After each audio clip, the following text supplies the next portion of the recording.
Hey, everybody, welcome inside the sit down. Ryan Mayer now joined by two of the stars of season 2 of Why Women Kill, Allison Tolman, Nick Frost. Guys, thanks so much. We're finally here. It's premiere day for you guys after all the work that's been put in, all the protocols over the last year, of course. Just what's it like to finally get to this day and see this come to fruition?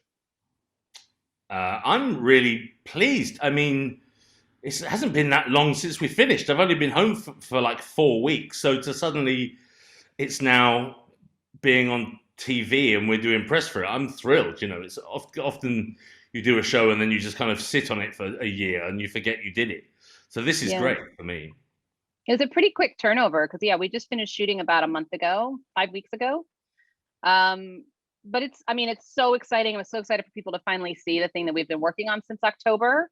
But it's a little bittersweet because now Nick is back home in the UK, and so he's not here to celebrate with us. And Los Angeles is opening up a little bit more, and we can actually go places. And Nick is on the other side of the ocean, which is kind of Terrible sad. here in Britain. It's awful there. We don't even belong to Europe anymore either. Oh God. Oh, It's on our own, just an island off of Western Europe. With no So bread. we're going into season 2 here, and then of course a new cast. So I just want to get both of your perspectives. Just what was it about this show and these parts in particular that really drew you to the project? I've never played a role like this before on camera. I have a background in sketch comedy and musical theater, and it really felt like it sort of would draw on those skills and those things that I knew that I could do that people hadn't seen me do before. So the idea of getting to play a character in this kind of comedy, in this kind of like style, was really attractive to me. And then I don't think anybody does this style better than Mark Cherry. So if I was going to jump in, I can't imagine a better writer to work with to do this exact thing. Nick, how about Uh, for you? yeah, I mean, listen, I've been doing this job for like 20 years and I'm always amazed that someone would just offer me a part in a thing. So I'm always very touched when that happens. I know there's another actor called Nick Frost, so I always think that perhaps they gave it to me by accident.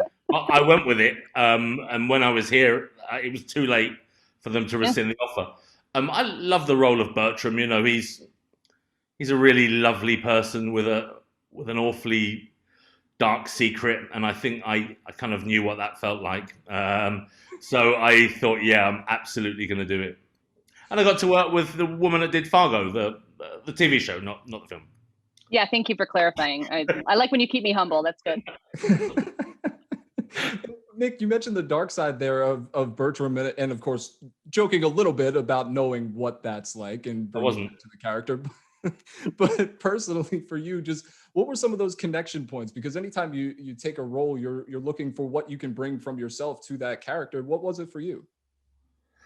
Um, well, God, what a big question for like a 4 minute interview. I think there is a I think Bertram and I do share a weird kind of darkness and a need to help people. You know, I think I know what that feels like. I know, he's constantly trying to help his patients and the animals and their mothers and Allison and so I get that kind of the urge to try to help things and hopefully by doing that you'll make yourself happy, but that's often not the case.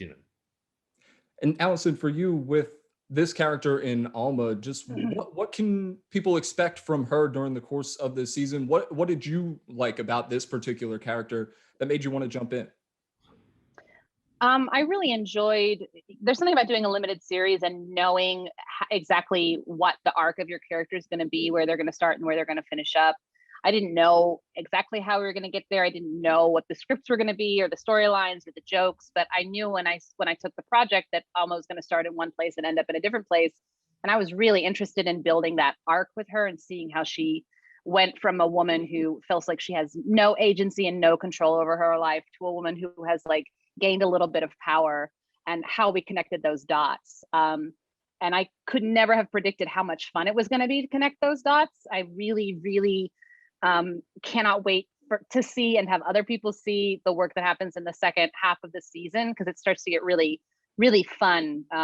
She kind of gets a little, there's blood in the water, and she really she really, I think, like finds her final form, which is exciting. So taking on a role that I knew was going to have a transition like that was really attractive.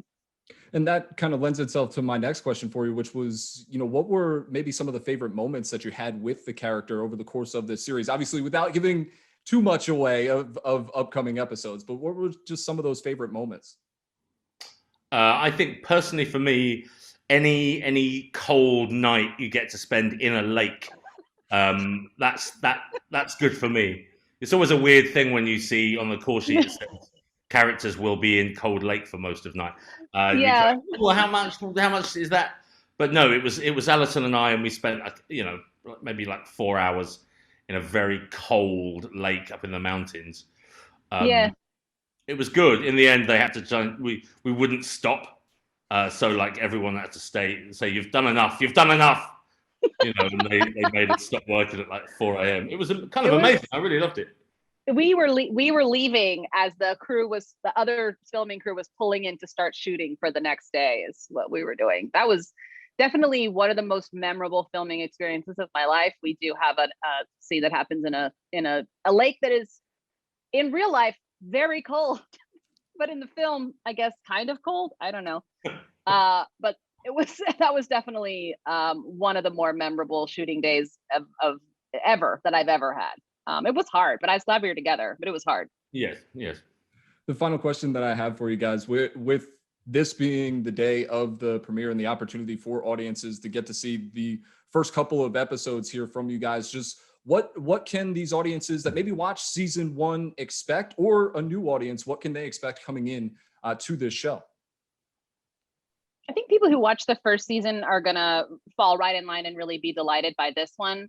The tone is so similar. It has all of that signature sort of Mark Cherry one-liners and like quippiness, the style, the sort of like broad comedy that's really precise is all there. And for people who are coming in and just watching the second season, which is fine because it's an anthology, you don't have to have watched the first season to start the second season. I just think it's such a great summer watch. It's a lot of fun. It's kind of like delicious and dark. The costumes are beautiful. The cast is very attractive, right, Nick? What? It's just, I think it's a great summer show. I think people are going to really enjoy it. I'm really enjoying watching it. So I think other people will as well. Yeah. Well, guys, thank you so much for taking the time. It's here. It's finally here. Premiere day for you guys. Really excited to see season 2. Thanks so much. Yay. Thanks, mate. Thanks, Cheers. Ryan.